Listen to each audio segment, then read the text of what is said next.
Ayan. This call is now being recorded. Okay.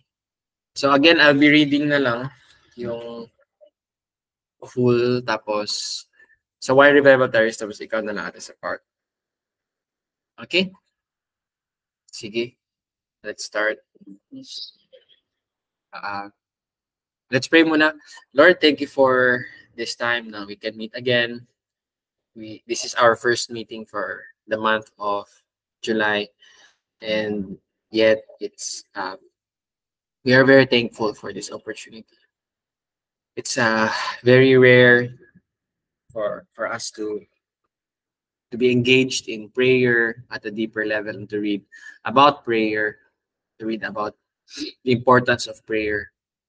Right now, Lord, we thank you na kahit dalawa lang kami ni Ate Jean, we can pray together. We also ask, Lord, for your grace na merong pwede makahabol sa amin so that we can pray. And we know, Lord, that as we are praying, you are listening. As we are praying, Lord, you are moving and you are doing amazing things.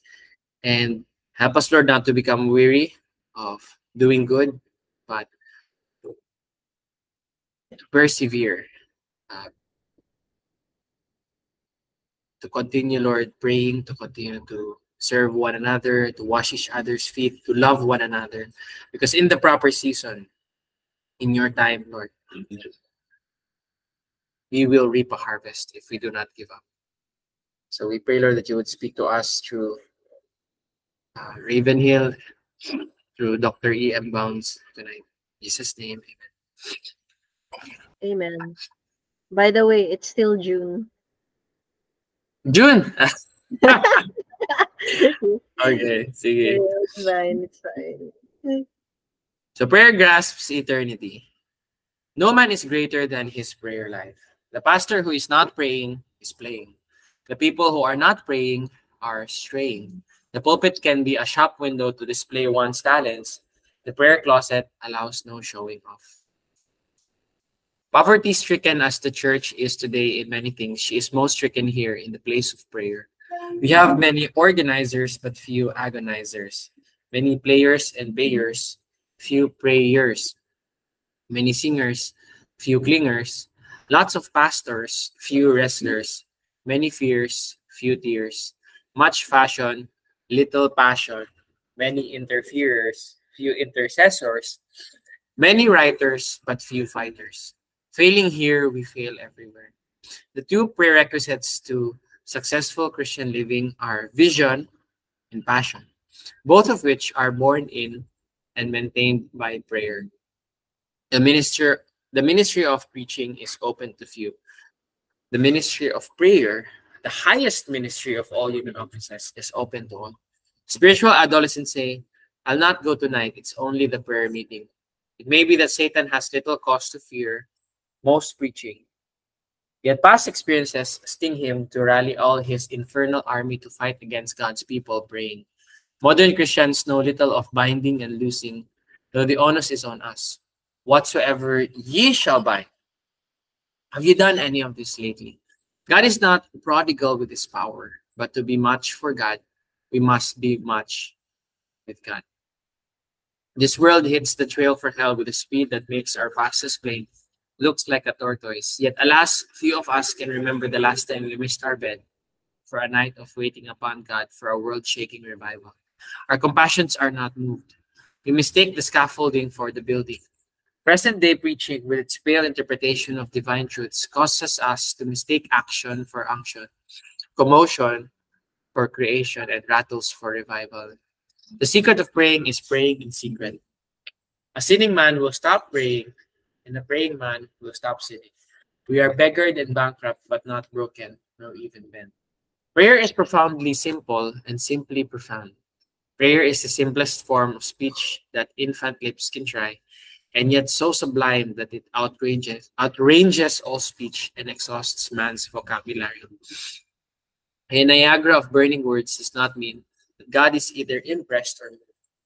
One of the most profound of Old Testament intercessors had no language. Her lips moved, but her voice was not heard. No linguist here. There are groanings which cannot be uttered. Are we so substandard to New Testament Christianity that we know not the historical faith of our fathers with its implications and operations, but only the historical faith of our fellows? Prayer is to the believer what capital is to the businessman. Can any deny that in the modern church setup, the main cause of anxiety is money? Yet that which tries the modern churches the most, trouble the New Testament church the least. Our accent is on paying. Theirs was on praying. When we have paid, the place is taken. When they have prayed, the place was shaken. The matter of New Testament, Spirit-inspired, hell-shaking, world-breaking prayer never has so much been left by so many to so few. For this kind of prayer, there is no substitute. We do it or die. That's it. Actually, that's the end of chapter. Pero basahin ko na lang siguro yung ano. A religion of mere emotion and sensationalism is the most terrible of all curses that can come upon any people. The absence of reality is sad enough, but the aggravation of pretense is a deadly sin. Oh, yeah. Some Pentecostals are like this. I will not say all, pero many are like this. It's a lot of emotion. There's no depth in doctrine or in devotion. It is well to get rid of the idea that faith is a matter of heroism only for a few select spirits. There are heroes of faith, but faith is not only for heroes. It is a matter of spiritual manhood. It's a matter of maturity. When God intends great mercy for his people, the first thing he does is set them up praying. Truth without enthusiasm, morality without emotion, ritual without soul are things Christ unsparingly condemned. Destitute of fire, they are nothing more than a godless philosophy, an ethical system, and a superstition. The call of the cross, therefore, is to enter into this passion of Christ. We must have upon us the print of the nails. I need in thy great fullness meet, and I have already. I have seen faces upon which the dove sat visibly brooding, fervent in spirit, serving the Lord. I think this is Romans 12:12. Fervent in spirit, serving the Lord. Anyway, so that's chapter 2, no? On why revival tarries. Why revival tarries ang title? Kasi bakit tumatagal ang revival? Revival defined as God stepping down into humanity and changing a whole community or a whole nation for God, convicting people of sin and really literally making people spiritually attuned. So one of the reasons kung bakit, again, primarily walang revival is because people don't pray. And prayer grasps eternity. Yun yung main thrust for chapter 2. So any thoughts sa'yo, Ate Jean, that you want to share? Anything na God impressed to you? You've already also read this, no? In advance. So anything na you want to share? Actually, may mga notes nga ako dito. Very short siya, no? Pero very powerful. Well, I like how the title of this chapter reflects kung ano yung pinag-uusapan natin kanina. Which is, prayer grasps eternity. We tend to think of prayer, or we tend to expect things to be instantaneous. Pero it's really something that goes for the long run.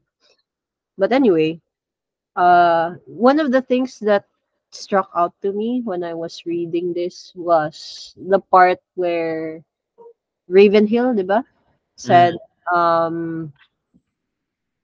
prayer is to the believer as capital is to the businessman.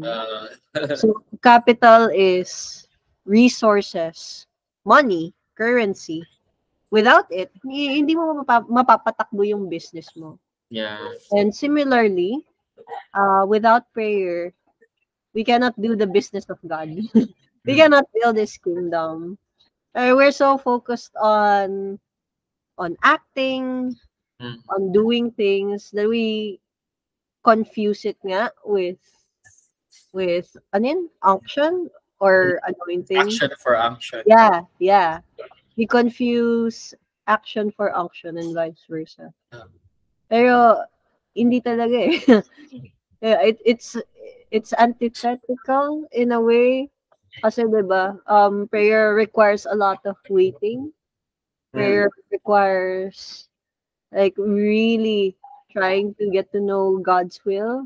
Kasi dun mo nakukuha yung vision, yung passion, 'di ba? For doing things. Really. Kasi anong part ba 'yun? Basta pahingin niyo yung mga na-note ko. Like it is through prayer that we get our vision, our goal, yung direction natin from God. And we get the fire from him there, diba?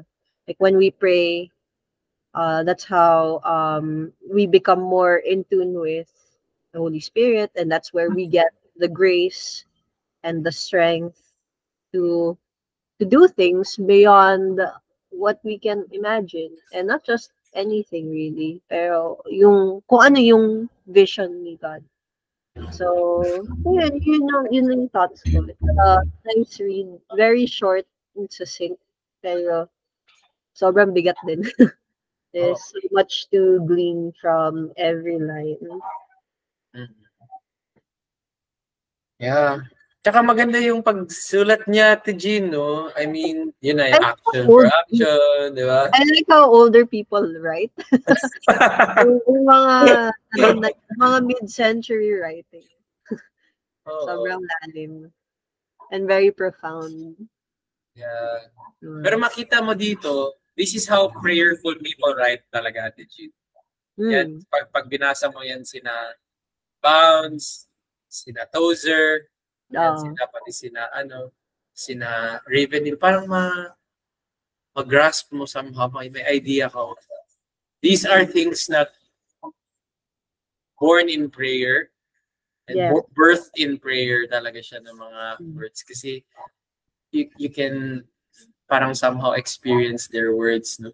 They are not just words on paper. Ano talaga siya? Nakaka-convict, actually. Very, very piercing. I love what you said na parang prayer is really important. It's like the currency, no? Yes, it's like the currency of the Christian. Parang that's where we get our direction. That's where we get guidance. That's where we get the energy to accomplish things. Yun na yung, in my experience before, yun yung umabot ako sa point. Hindi yung naging instant eh, yung parang, I was praying 3 hours a day. Though I'm very happy about that, no, and don't want to boast too much on that kasi it was really by God's grace. Pero hindi yun overnight. It started, 5 minutes lang, 10 minutes, tapos later on, lumaki hanggang, hanggang naging 3 hours na siya. I would start praying mga 4 a.m. tapos I would end 7 a.m. The good thing about college kasi is makalat din ang schedule mo, di ba? Like, merong mga, like for example, sa amin, 23 units. So may mga days na ang klase ko, 11 pa a.m.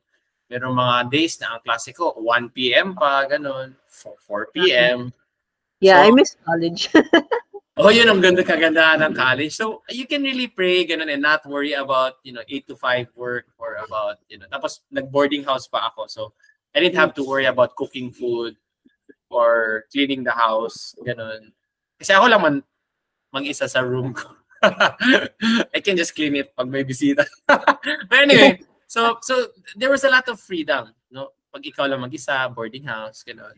So, pero a lot of those factors were incorporated into that. And pag nasa din ako sa Sam Center, wherein we had Christians at nung Christians yun eh. So 4 a.m. gising na yan sila. So pag magising ako 4 a.m., hindi ako mag-isa eh. We have a lot of mga Christians din, mga young people, mga college students din, na 4 a.m. pa lang kumakanta na, ganyan, nasa balcony na, with a guitar, acoustic guitar, and sing to you, Lord, ganyan. Di ba, nagdi-devotional na. So that was the atmosphere where I live. Na, I wasn't the only one. Kaya parang, in a way, that's an answered prayer, no? Kasi, as you know, di ba, sa Atomic Habits, you go to a place or an organization where your desired identity and your desired behavior is the norm. Ganun kasi kami sa SAM. So mga 4 a.m. ganyan, nagde-devotion na ng mga tao. 5 a.m. nag-aaral na sila ng calculus. So, kaya ngayon, super successful din talaga sila. Kabatch ko at that time, doctor na, ganun, engineer na, yung isa na, sa labas na ng country. So, ganun kami before. It was very excellent.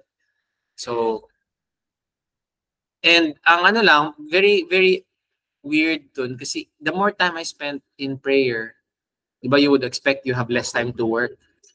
Pero yun na nga, parang, I would do things na parang 5 minutes lang, tapos na, ganyan. Or ma-postpone, move ang exam, ganun. Tapos, ma-delegate ko siya, ganun. Tapos, there were times na I would not pray, ganun. Sabi ko, may deadline ako, Lord. So, I need to focus on this, ganun.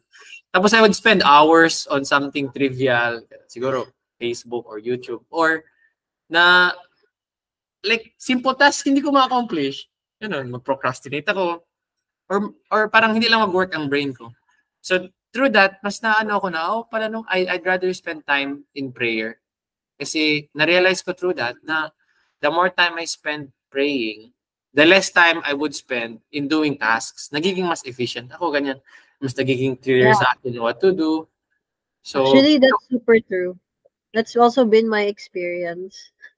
I think I shared it before na my best work always comes when I pray beforehand. And I'm the kind of person who requires a lot of time to create something. Pero when I pray, parang nagbe-breeze through na lang ako with the ideas and natatapos ko siya.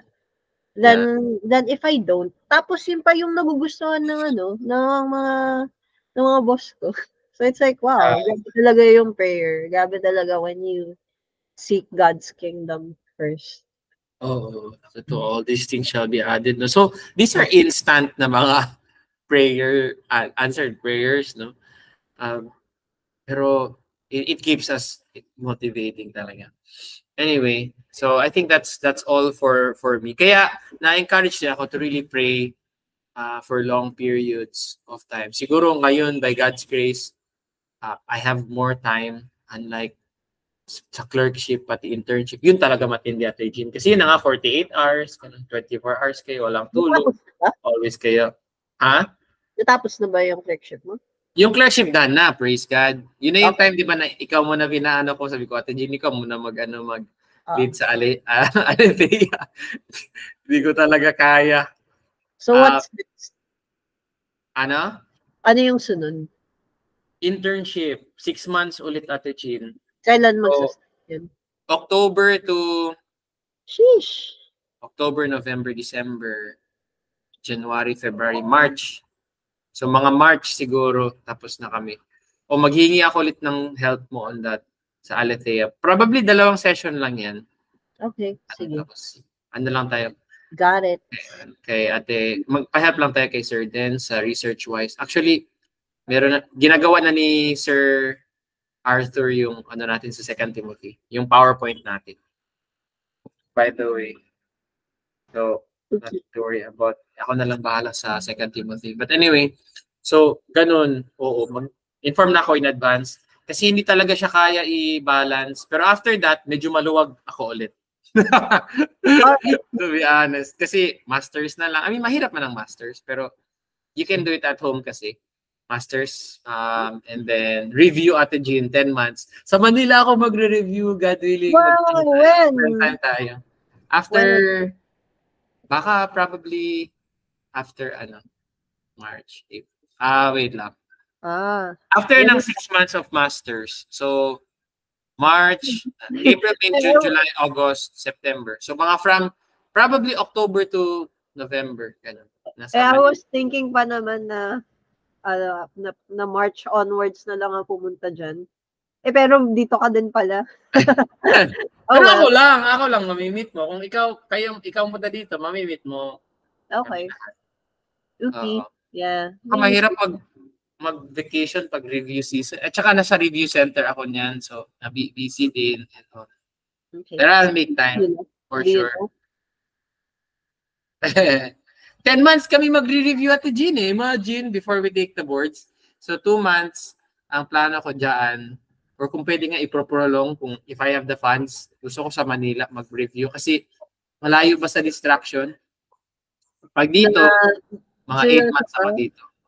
Seryoso ba? Baka nga mas distracting dito eh. Hindi. Kasi wala akong masyadong kilala dyan. Okay. Tsaka yung traffic and all, ayoko talaga. I hate traffic talaga, Ate Jean, to the highest level. Yeah. So I would, parang, siguro kung magta-travel ako, mga 4 a.m., ganun. 5 a.m. Okay. Well, pero hate ang traffic. okay. Magstay na lang ako sa bahay niyo, Ate Jean. Okay lang ba? Meron pa kayong, like extra room or something? Seryoso ba? Kahit sa living room na lang ako. 4 a.m. ako, tapos dating ako sa inyo mga 6 a.m. Ganun. Magstay ako for one day. Charot. Sige na, we'll talk about that later. Some other time. Sige, so that's it. Wala ka nang i-share, no? Sa wait lang. Well, siguro yung concept ng binding at losing, 'di ba nabanggit siya sa chapter na 'yon? Yeah. Sa Prayer Grass Eternity. So I looked a little bit into that. So of course it comes from Matthew 16 to 19, 'di ba? And Jesus was talking to the disciples, specifically si Peter, na binibigay sa kanya yung keys to heaven. And to bind or to loose, diba? Whatever you bind here on earth will be loosed in heaven, and vice versa. So apparently, legal term pala yun, yung binding or loosing. So it's to declare something forbidden or allowed in Jewish legal terms. So, an interesting tidbit lang. So when we pray, it's actually being in that place of authority to release on earth how as it is in heaven. Yun, 'di ba, yung will ni God, 'di ba? Yung perfect pleasing will niya. So, prayer is more powerful than we think. Diba? Pero of course, whatever you bind on earth or loose in heaven, always has to be within God's will naman din. Yun naman yung, may parameters pa naman yun. So, ayun, yun na yung mga naging reflections ko and discoveries ko reading into this chapter. So, to exercise authority. Nice. Forbidden to allow, no? To allow. Like to release healing, to bind, or to bind spirits, or to engage in warfare. Interesting stuff. Anyway, next na ba tayo? Next book na? Yes.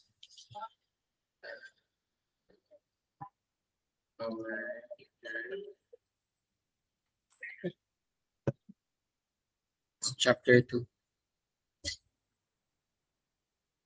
Ayan. I love this chapter. Sige, go Ate Jean whenever you're ready. G? Okay. Our sufficiency is of God. But above all, he excelled in prayer, the inwardness and weight of his spirit, the reverence and solemnity of his address and behavior, and the fewness and fullness of his words have often struck even strangers with admiration, as they used to reach others with consolation. The most awful, living, reverent frame I ever felt or beheld, I must say, was his prayer, and truly it was a testimony.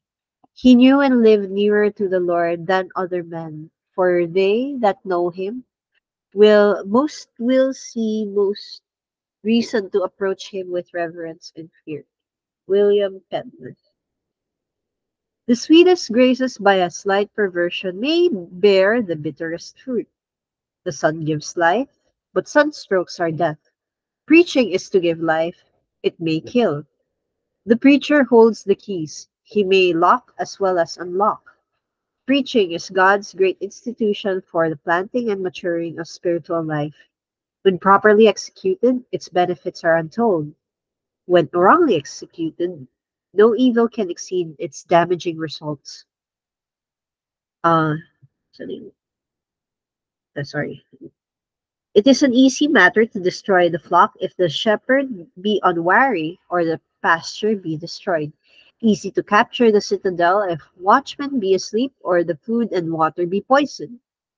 Invested with such gracious prerogatives, exposed to so great evils, involving so many grave responsibilities, it would be a parody on the shrewdness of the devil and a libel on his character and reputation if he did not bring his master influences to adulterate the preacher and the preaching. In face of all this, the exclamatory interrogatory of Paul, who is sufficient for these things, is never out of order. Paul says, our sufficiency is of God, who also hath made us able ministers of the New Testament, not of the letter, but of the Spirit. For the letter killeth, but the Spirit giveth life. The true ministry is God touched, God enabled, and God made. The Spirit of God is on the preacher in anointing power, the fruit of the Spirit in his heart. The Spirit of God has vitalized the man and the word. His preaching gives life as the spring gives life as the resurrection gives life, gives ardent life as the summer gives ardent life, gives fruitful life as the autumn gives fruitful life. The life-giving preacher is a man of God, whose heart is ever athirst for God, whose soul is ever following hard after God, whose eye is single to God, and in whom, by the power of God's Spirit, the flesh and the world have been sacrificed, and his ministry is like the generous flood of a life-giving river. The preaching that kills is a non-spiritual preaching. The ability of the preaching is not from God. Lower sources than God have given to it energy and stimulant. The Spirit is not evident in the preacher nor his preaching. Many kinds of forces may be projected and simulated by preaching that kills, but they are not spiritual forces. They may resemble spiritual forces, but are only the shadow, the counterfeit. Life they may seem to have, but the life is magnetized.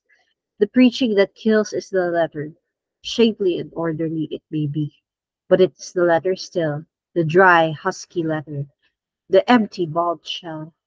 The letter may have the germ of life in it, but it has no breath of spring to evoke it.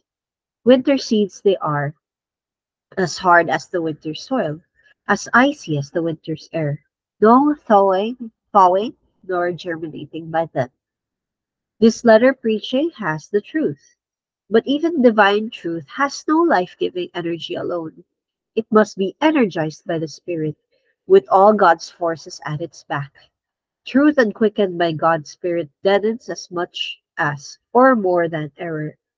It may be the truth without admixture, but without the Spirit, its shade and touch are deadly. Its truth, error; its light, darkness. The letter preaching is unctionless, neither mellowed nor oiled by the Spirit. There may be tears, but tears cannot run God's machinery. Tears may be but summer's breath on a snow-covered iceberg. Nothing but surface slush. Feelings and earnestness there may be, but it is the emotion of the actor and the earnestness of the attorney. The preacher may feel from the kindling of his own sparks, be eloquent over his own exegesis, earnest in delivering the product of his own brain. The professor may observe the place and imitate the fire of the apostle. Brains and nerves may serve the place and feign the work of God's Spirit. And by these forces the letter may glow and sparkle like an illuminated text. But the glow and sparkle will be as barren of life as the field sown with the pearls. The death-dealing element lies back of the woods, back of the servant, back of the occasion, back of the matter, back of the action. The great hindrance is in the preacher himself. He has not in himself the mighty, life-creating forces. There may be no discount on his orthodoxy, honesty, cleanness, or earnestness. Cleanness or earnestness. But somehow the man, the inner man, in its secret places has never broken down and surrendered to God. His inner life is not a great highway for the transmission of God's message, God's power. Somehow, self and not God, rules in the holy of holiest. Somewhere all unconsciousness to himself, some spiritual non-conductor has touched his inner being, and the divine current has been arrested. His inner being has never felt its thorough spiritual bankruptcy, its utter powerlessness. He has never learned to cry out with an ineffable cry of self-despair and self-helplessness till God's power and God's fire comes in and fills, purifies and empowers. Self-esteem, self-ability, in some pernicious shape, has defamed and violated the temple which should be held sacred for God. Life-giving preaching costs the preacher much: death to self, crucifixion to the world, the travail of his soul. Crucified preaching only can give life. Crucified preaching can come only from a crucified man.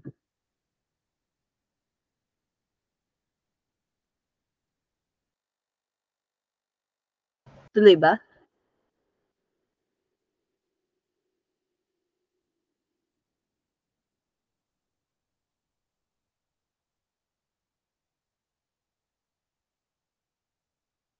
Sorry, nakamute pala ako. So that's it for chapter 2. Thank you, Ate Jean. Anything you want to share about our chapter 2, no, which is on Power to Prepare, titled Our Sufficiency is of that. Well, essentially, without the Spirit, our efforts can kill. Yun yung pinaka-takeaway. So, ayun nga, like without the Holy Spirit, like even if you're really smart, even if you're very eloquent, even if you're very talented in what you do, if the Spirit is not there, it has the potential to kill other people, and it's really a huge responsibility for preachers or anyone sharing God even to have the Holy Spirit and to rely on Him. And to rely on Him uh requires the crucifixion of the self, diba? Like sacrificing or putting to death yung pride mo. That's how especially pride. Like especially pride when it comes to preaching. And yeah. Honestly, this topic is very hard hitting for me. Kasi I do admit I have a tendency on relying on how smart I can sound, when in reality I should be relying on God to deliver the message. So may flip side din yun eh. I mean, if I'm relying solely on how good I may sound or how well I did something or how well I preach or how well I share, it's based on pride. And eventually there will be moments where I'm not at my best. We're not always at our best. Yeah. So ano mangyayari dun? E de, whatever you have to share already falls apart in itself. Diba? It's like, ano eh, kasi if you're running on pride, then what would happen if you don't feel like you're not at your best? Eh, wala ka talagang ma-share. Kasi dun ka tumatakbo eh. Whereas, if you're reliant on the Holy Spirit, like even no matter how you feel, I think, like whether you feel that you're at your best game or not at your best game, if the Holy Spirit is speaking through you or working through you, nandun pa din yun eh. That's still life-giving in Yeah. that's how I see it. Like whether you feel full or you're desperate. Like, diba when you're poor in spirit, it means that you're really wanting to, you're really desiring him. And the fact na ganon means that you're reliant on the spirit Mm. to deliver a message. And when we rely on the spirit, it will always be life-giving. Mm. That's how I see it. So, and it's just a reminder to myself na to put to death yung pride ko, or how well I do things, or not be reliant on myself. Yeah. Kasi at the end of the day, it's always the Holy Spirit that should be working. Kasi siya yung constant eh. Like whether you're at the top of your game or not, if it's backed by the Holy Spirit, then it is still powerful, and it is something that can resonate and give life to other people. So yun. It's a huge responsibility to pray and to Mm. make sure that you that you're aligned with him.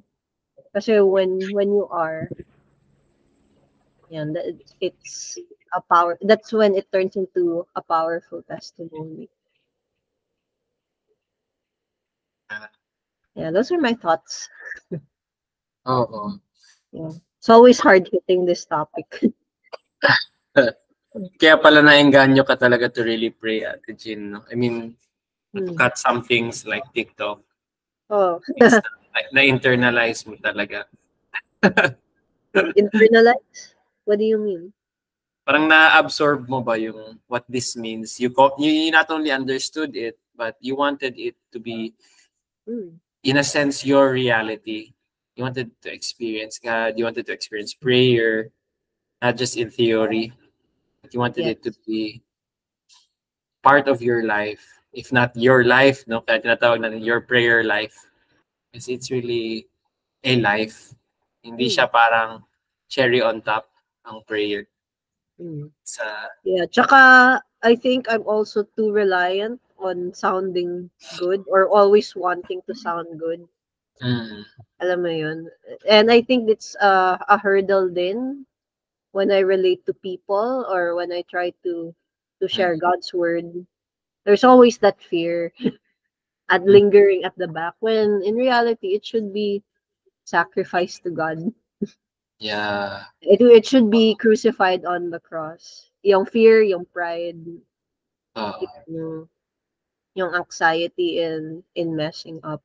It really is a bottleneck in, in being an effective witness. So yun. So let's see how God works. Kasi I don't ever want to come across as inauthentic or parang speaking lang from my mind. Kasi iba pa rin yun eh. Iba talaga when you're speaking with the Holy Spirit. So nasa-sense ng mga tao yun eh. So Yeah. that's what I want. Kasi if I'm not backed by the Holy Spirit, it comes across as pretentious. And if anything, it hurts. It will hurt yung testimony natin of Christ if we're speaking from a place of pride, arrogance, or with the intention of putting yourself up. So I think it's something that requires a lot of humility, yung pag-preach, and humility in surrendering to God, na hindi mo kaya, hindi mo talaga kaya by yourself. Yeah. Though preaching ang context nila, no, si Ravenel Fantasy and Bounce, pero really, this is not just limited to preaching, but how we work, how we talk to our family members, to our friends, no, churchmates, how we engage, even how we see ourselves, no? Lahat kasi nagbabago when we depend on the Holy Spirit, when we pray.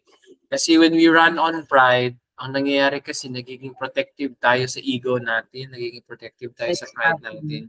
So we don't want to be criticized, we don't want to be hurt, we don't want to be attacked, ganon, to be offended, to be seen as not ideal, and to be seen as lazy, or to be seen as irresponsible, or to be seen as mediocre.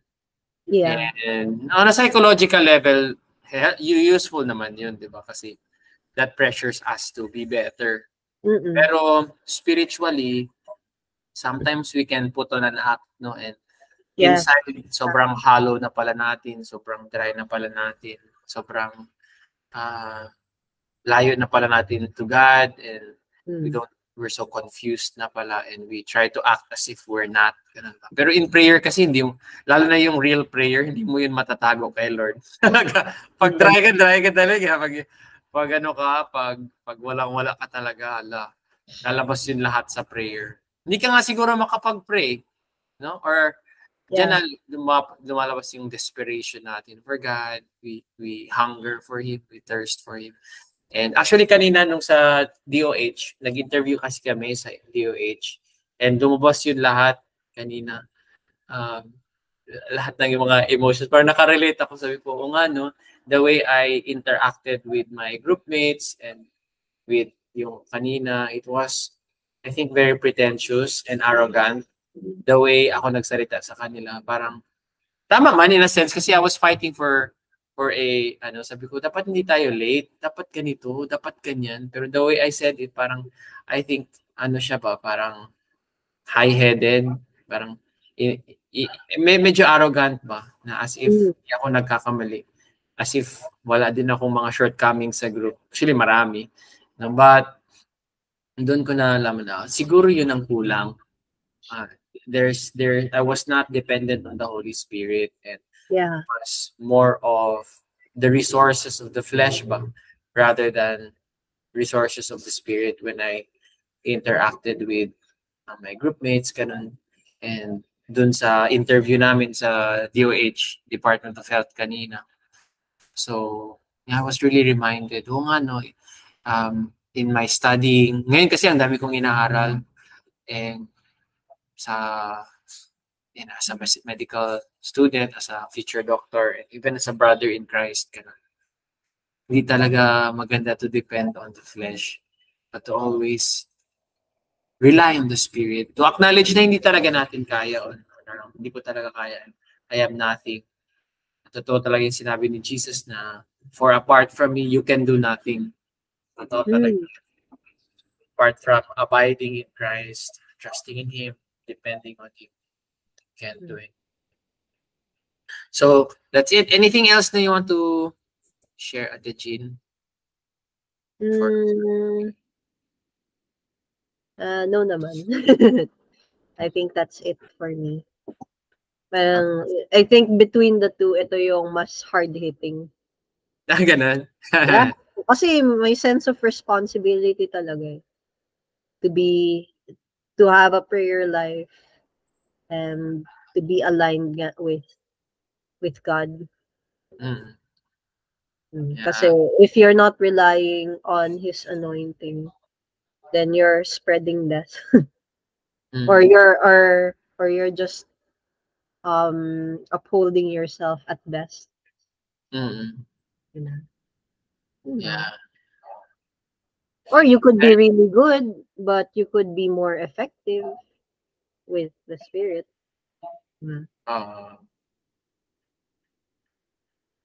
Pero yung main point talaga nila kasi is, even if you're really good, without the power of the Holy Spirit, pwede siyang makorrupt. Pwedeng makorrupt. Makorrupt yung motives, pwede makorrupt yung perspective mo, or you lack the energy. Yeah, actually, when I was reading through this, I was thinking of yung mga magagaling mag-preach. Tapos yun pala may mga na-discover na corrupt sa buhay nila. Oh yeah, daming ganun. Meron na bago lang, just a few days. Meron lang parang famous na naman na pastor, just a few days na stop na siya mag-pastor because of some sins. Ganun. Yeah, so parang yung nag-step down? nag-step down siya from pastoral. Hindi ko kilala eh. Kilala mo ba Hindi siya? ako. Hindi rin, familiar yung pangalan niya, pero I haven't, listened to his Hindi preaching. niya specify yung sin niya. But at Yeah. least there is some wisdom in like stepping down, I guess. I mean, na-acknowledge niya kahit pa paano. Well, only God knows his heart. Ayun. Pero we don't lack a supply of that talaga. Mga celebrity pastors of stepping down, no? Or being caught in sin. Kaya talaga, Ate Jean, it's really a spiritual warfare. That's how I see it. It's really spiritual warfare. Walang exempted. Ako, hindi ako exempted. Ikaw, people sa... Kaya maganda ito na we're always praying for BTM core.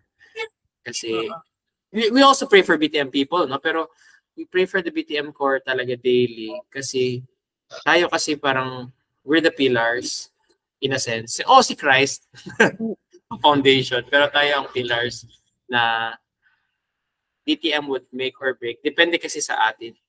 Yes. So if may mag-fall sa atin or merong masa-stumble because of us, malaki siya na as opposed na member lang sa BTM. So, ganun talaga. Christian leadership comes at a cost. It's good. We will be judged more strictly. Pero that's good. That's actually good. Anyway, sige. So, if wala ka ng other concerns, let's start praying for Anyway, open na lang natin Jean ang BTM prayer chart tapos na lang siguro tayo. Stop na ba natin yung recording? Oh yeah, I think better na lang na para at least we can be freer. Mas free ang We'll stop the recording here. Yes.